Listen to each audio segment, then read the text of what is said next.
आरक्षित जागा असल्याचे सांगून कोंडेश्वर मार्गावरील वीट भट्टी कारखान्यावर 9 मेच्या दिवशी प्रशासनाने शेकडो पोलिसांच्या बंदोबस्तात जेसीबी लावल्या।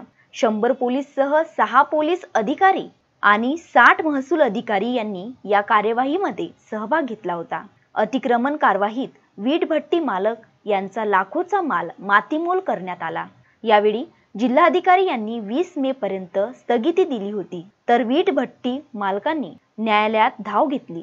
न्यायालयाने 20 जून पर्यंत स्थगिती दिल्याने सर्व विटाभट्टी मालकांना थोडा दिलासा मिळाला, मात्र त्यांच्यासमोर आपल्या व्यवसायाचे संकट उभे ठाकले आहे। यावर अनेक वीट भट्टी मालकांनी आपली प्रतिक्रिया व्यक्त केली। कोंडेश्वर मार्गावरील वीट भट्टी जागेवर शासकीय जागा असल्याचे अधिक कारण सांगून महसूल विभागाने धडक अतिक्रमण कारवाई केली, मात्र सर्वे नंबर 9 असताना सर्वे नंबर 35 वर कारवाई करण्यात आल्याने महसूल प्रशासन सुद्धा शंकेच्या भोवऱ्यात सापडले आहेत।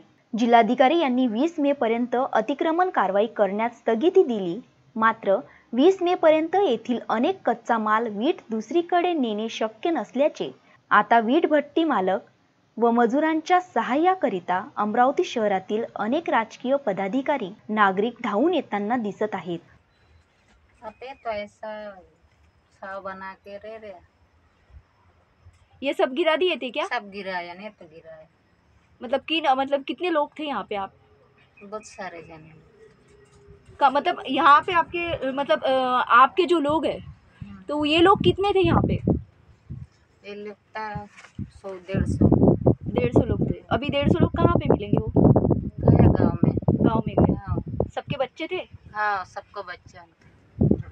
तो एक मिनट आप भी आ जाओ वहाँ से, उनके साइड में बैठो। तो मुझे बताइए, तो ये ऐसे अचानक क्या हो गया? मतलब ऐसे अचानक आ गया और उन्होंने आइए ना, बैठिए ना। डोजर ही चलाने लगे। तो आपने कुछ बोला नहीं है?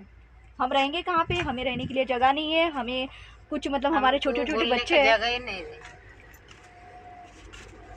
तब अब आपका गुजारा कैसे हो रहा है? मतलब आपके ये जो है यहाँ पे जो मालक है वो कौन है? वो कहाँ पे है? वो अमरावती में रहता है।